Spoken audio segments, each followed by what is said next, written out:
Om Swastiastu.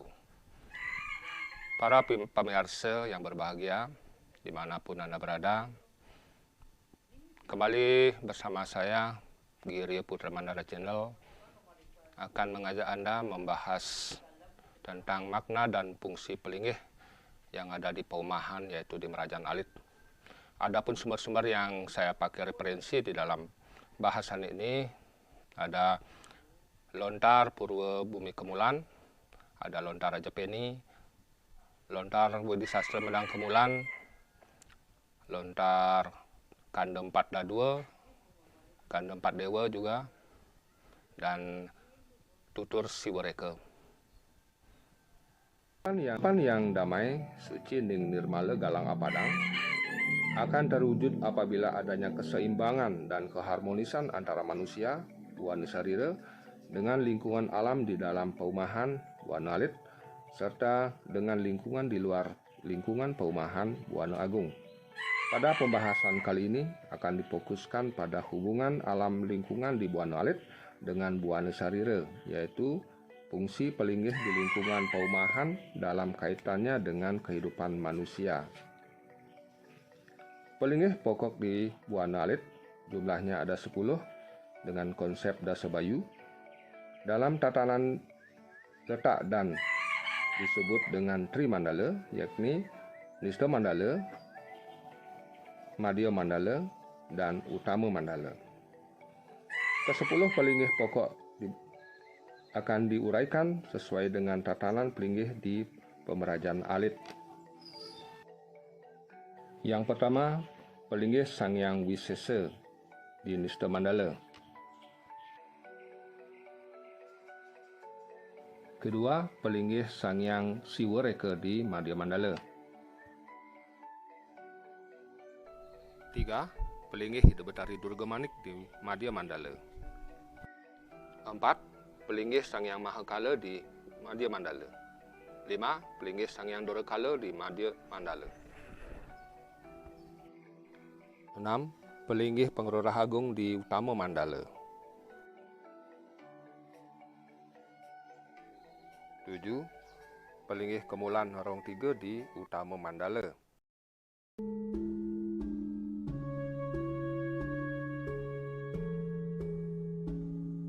8. Pelinggih Pariangan atau Pesaren di Utama Mandala. 9. Pelinggih Taksu di Utama Mandala. 10. Pelinggih Piasan di Utama Mandala. Di lingkungan Nista Mandala, di samping pintu masuk pekarangan, terdapat sebuah pelinggih yang berbentuk tugu. Yang berstana di pelinggih tersebut adalah Sangyang Wisesa atau Sangyang Kala Wisesa. Beliau yang bertugas menjaga keluarga dan kehidupan yang ada di dalam pekarangan di Madhya Mandala. Beliau adalah Mahasakti, karena itu pelinggih tugu sering memakai wastra kain poleng 3 warna, yang artinya poleng. Poleng ngaran bolong, bolong ngaran betel, betel ngaran tingal. Jadi Sangyang Wisesa maha betel tingal, sehingga dapat lebih dahulu mengetahui apa yang akan terjadi pada umatnya yang tinggal di dalam pekarangan tersebut. Maka beliaulah yang akan melebur pengaruh-pengaruh yang tidak baik, baik sengaja maupun tidak sengaja, sebelum masuk ke pekarangan rumah.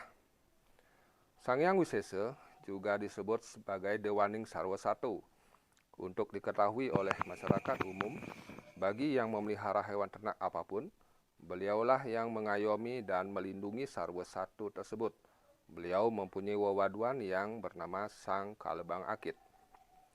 Sang Kalebang Akit inilah yang ditugaskan oleh Sangyang Wisesa untuk menjaga Sarwa Satu, menjaga kandang menjadi Dewan Kanang, menjaga ternak dari gangguan luar yang tidak baik, seperti misalnya melindungi dari gerubuk dan lain-lain.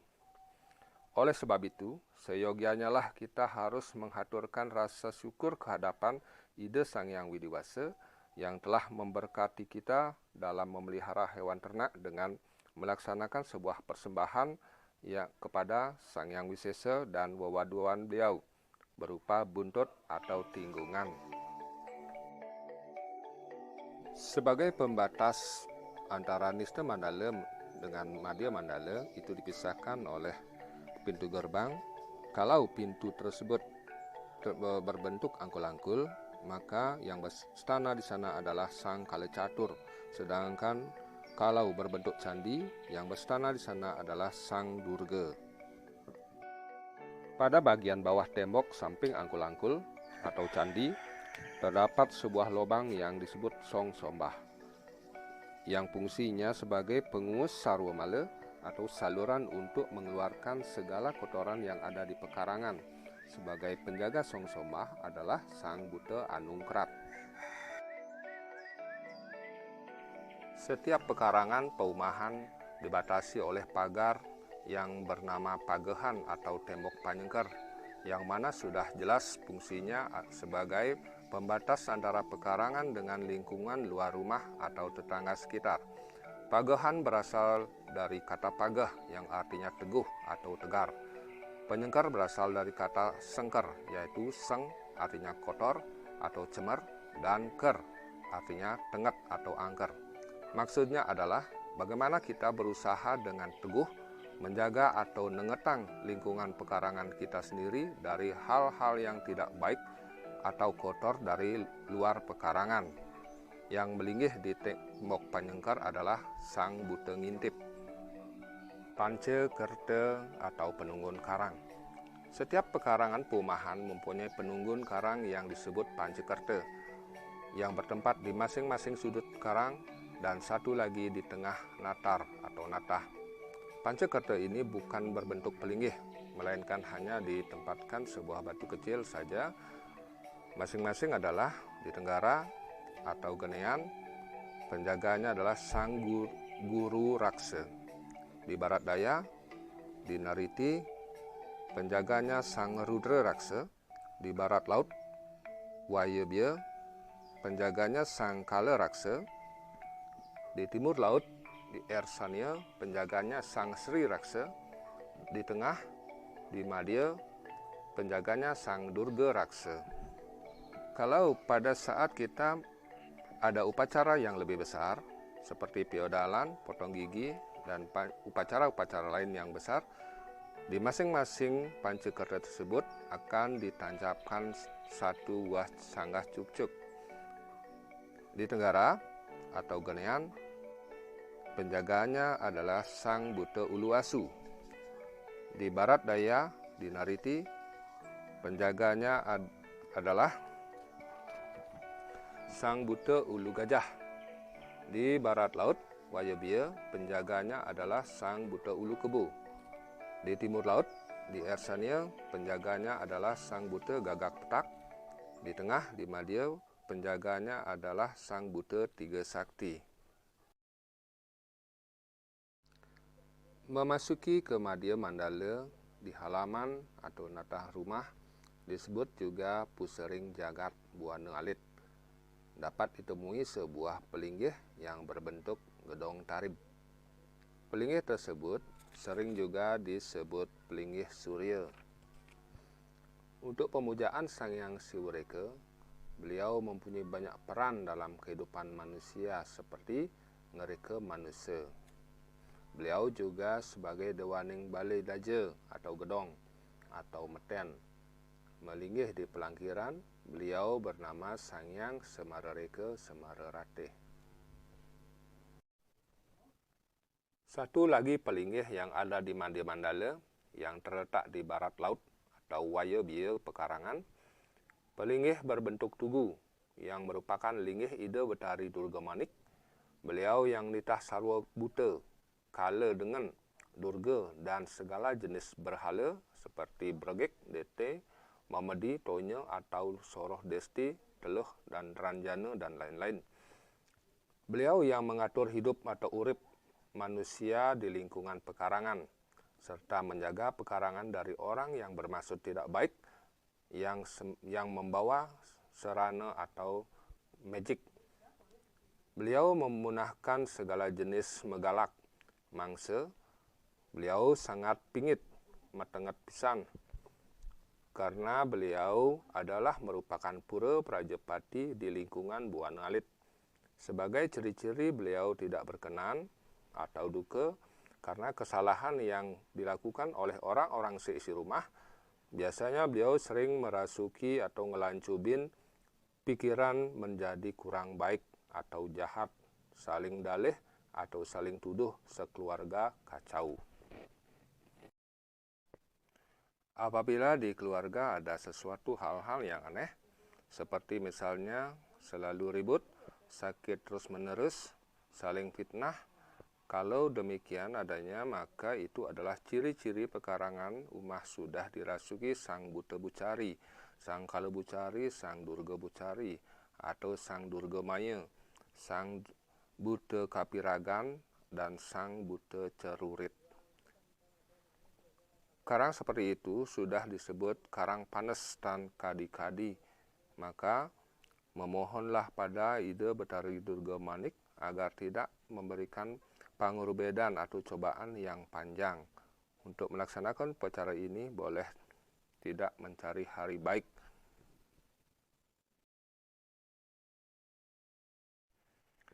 Sebelum memasuki areal utama mandala, di sisi sebelah kanan pintu keluar dari arah utama mandala atau pemerajan, terdapat palinggih yang berbentuk tugu atau boleh berupa patung kala. Yang berstana di pelinggih patung tersebut adalah Sang Hyang Mahakala. Beliau juga bertugas menjaga kesucian utama mandala dari apapun yang hendak masuk ke utama mandala agar terjaga kesuciannya secara niskala. Di sisi sebelah kiri pintu keluar dari arah utama mandala pemerajan, terdapat juga yang berbentuk tugu atau patung kala. Yang berstana di pelinggih patung tersebut adalah Sang Hyang Dorakala. Beliau juga bertugas menjaga kesucian utama mandala dari apapun yang hendak masuk ke utama mandala agar terjaga kesuciannya secara niskala. Kedua pelinggih tersebut disebutkan sebagai sedahan pengenter atau palinggih ngapit lawang.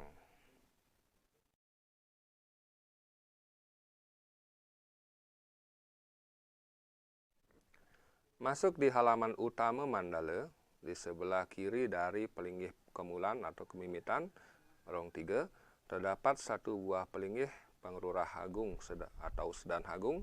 Yang berstana di tempat tersebut adalah Ida Ratu Ngurah Sakti Tangkab Langit, Ida Ratu Ngurah Sakti Wayahan Tebeng, Ida Ratu Ngurah Sakti Made Jelawung, Ida Ratu Ngurah Sakti Nyoman Sakti Pengadangan, dan Ida Ratu Ngurah Sakti Ketut Petung. Beliau berlima masing-masing mempunyai fungsi dan peran yang berbeda-beda. Ida Ratu Ngurah Tangkab Langit, memohonlah kepada beliau agar selalu diberikan anugerah seperti pemunah gering sarat, kenicor, melebur segala letah atau kotor pada diri manusia, melebur bila kena upadrawa, memohon hujan atau supaya tidak turun hujan. Ida Ratu Ngurah Sakti Wayahan Tebeng, beliau mempunyai tugas atau kewenangan menjaga manusia dari musuh saat siang dan malam. Memohonlah kepada beliau agar diberikan kerahayuan serta dijauhi dari orang yang hendak berbuat kurang baik. Mohon pemalik sumpah terhadap maling atau segala durjana. Ida Ratu Ngurah Sakti Made Jelawung, beliau mempunyai kesaktian memusnahkan sarwa wisya mandi, menetralisir atau penawar racun, segala jenis cetik, liak desti, anluh anranjana, tiwang, brakose, bregik, acap-acapan, atau sapa gawening satru, musuh punah karenanya. Ida Ratu Ngurah Nyoman Sakti Pengadangan, beliau mempunyai kesaktian, kewisesan, sumber dari segala macam pengobatan, ngewisadaning, dan segala jenis obat atau wisada. Merupakan dewanya dari segala macam balian, sebagai dewa segala macam liak. Beliau berwenang meruntuhkan segala jenis liak sakti. Ide Ratu Ngurah Sakti Ketut Petung. Beliau bertugas menjaga kehidupan manusia dan yang memberikan keahlian, kewigunan kepada pria dan wanita. Di sebelah kanan dari pelinggih Ratu Ngurah Agung, terdapat pelinggih berupa gedong tarib rong 3 yang bernama pelinggih kemulan atau kemimitan rong 3 dengan bagian sebagai berikut. Di sebelah atas rongnya ada 3 kolom. Pada kolom rong di tengah terdapat ande yang biasanya berupa pelangkiran. Dan di bawah rong 3 ada ande yang biasa disebut tetepan. Dengan pembagian, di pelangkiran yang terdapat di rong tengah adalah linggih ide Sangyang Widiwasa atau Swah Loka. Di rong 3 adalah linggih dewa atau manifestasi Tuhan, buah loka. Di tetepan bawah yang berbentuk pelangkiran di bawah rong 3 adalah linggih yang dewa atau dewa yang atau leluhur yang sudah suci, itu burloka. Di pelangkiran yang terdapat di rong tengah juga disebut Padmayoni adalah linggih dari ide Sangyang Pramesti Guru atau Betara Guru atau Betara Siwa Guru. Beliau merupakan penunggalan dari Trimurti dan yang dewa atau Dewata Dewati yang disebut juga Sangyang Caturboga. Penunggalan ini disebut juga dengan Sangyang Tunggal. Konsep lambang swastika juga dihadirkan di sini. Di rong 3 paling kiri atau di sebelah selatan, linggih ide Betara Brahma. Di rong 3 yang paling kanan atau utara adalah linggih ide Betara Wisnu. Di rong 3 paling tengah, linggih ide Betara Siwa. Di tetepan sebelah kanan di bawah rong 3, linggih yang dewa atau dewata leluhur lanang yang sudah suci. Di tetepan sebelah kiri di bawah rong 3, linggih yang dewa, dewati, leluhur istri yang sudah suci. Untuk menghaturkan banten di kemulan jumlahnya ada 6, yaitu 1 dihaturkan kepada Sangyang Pramesti Guru, 3 tanding dihaturkan kepada Sangyang Trimurti, dan 2 tanding dihaturkan kepada Dewata dan Dewati. Di sebelah kanan dari pelinggih kemulan terdapat lagi 1 pelinggih berbentuk gedong tarib, bisa menghadap ke barat, bisa pula menghadap ke selatan. Yang berstana di pelinggih tersebut adalah Sangyang Tri Sri Upasedana. Beliau terdiri dari 3 dewi, yaitu Betari Sri, Betari Rambut Sedana, dan Betari Saraswati. Beliau bertiga yang memberi manusia penugerahan kehidupan sehari-hari, yaitu kesediaan bayu, sabda, idep. Ide Betari Sri memberikan manusia amarta sanjiwani, Sri ngaran bayu. Ide Betari Rambut Sedana memberikan manusia anugerah pipis atau sabda. Dan Ide Betari Saraswati memberikan manusia anugerah ilmu pengetahuan, yaitu idep. Yang mana kenyataannya manusia diberikan penugerahan ilmu pengetahuan. Ilmu itu hendaknya dipergunakan untuk belajar bagaimana cara mencari pengupa jiwa untuk memperoleh sedana dengan cara yang bersih. Setelah mendapatkan sedana, hendaknya manusia belajar mengatur sesuai dengan ajaran catur purusarta yang telah diatur dalam agama Hindu. Bila yang bekerja di sawah atau carik pada waktu menuai padi atau ngampung atau manyi, sebelum ada dewasa baik atau hari baik, Ide Betari Sri dilinggihkan di sawah pada hari Soma Pon Sinta atau Soma Ribak. Barulah Ide Betari Sri dituntun menuju munggah ke Karu Empu, lasim disebut dengan kerumpu atau kelumpu, atau jineng atau pula gelebag. Ide Betari Sri dan Ide Betari Ramusdana melinggih di Karumpu atau Jineng atau Gelebag Sedangkan ide Betari Saraswati melinggih di dapur menadi dewaning dapur. Dan ketika nasi sudah masak, beliau bertiga, ide Betari Sri, Betari Ramusudana, dan Betari Saraswati melinggih di nasi yang sudah masak sebagai Sangyang Tri Suci.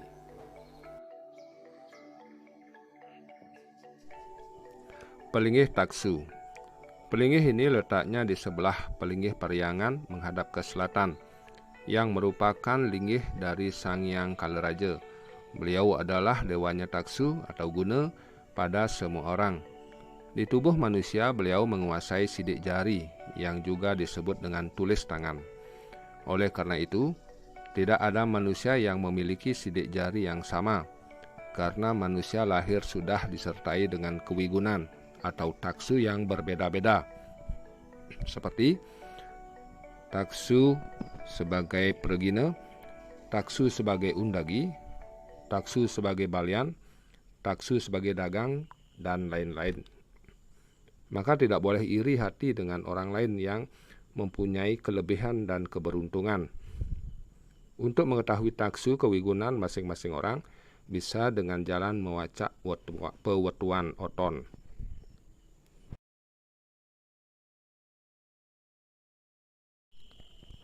Satu lagi pelinggih yang ada di utama mandala yaitu pelinggih piasan.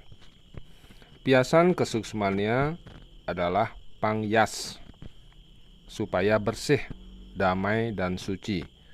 Yang berstana di pelinggih tersebut adalah Sangyang Wenang. Beliau yang mempunyai kewenangan di areal lingkungan pemerajaan tersebut. Kalau hendak mengaturkan banten di pemerajaan, sepatutnya terlebih dahulu banten tersebut ditaruh di piasan dan dilengkapi, disucikan, disirat dengan tirta panglukatan atau toya bungkak. Karena ide Sangyang Wenang yang berwenang memeriksa terlebih dahulu sebelum diaturkan ke masing-masing pelinggih, agar menuju Dewati Sampet.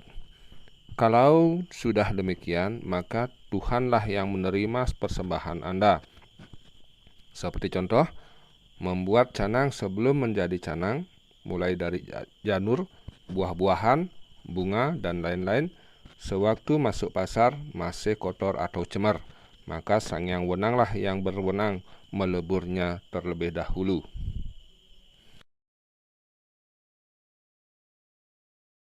Demikianlah penjelasan singkat dari saya tentang makna dan fungsi pelinggih-pelinggih yang ada di Paumahan atau Merajaan Alit. Semoga bermanfaat di dalam melaksanakan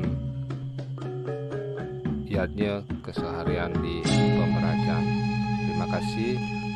Om Santi Santi Santi. Om.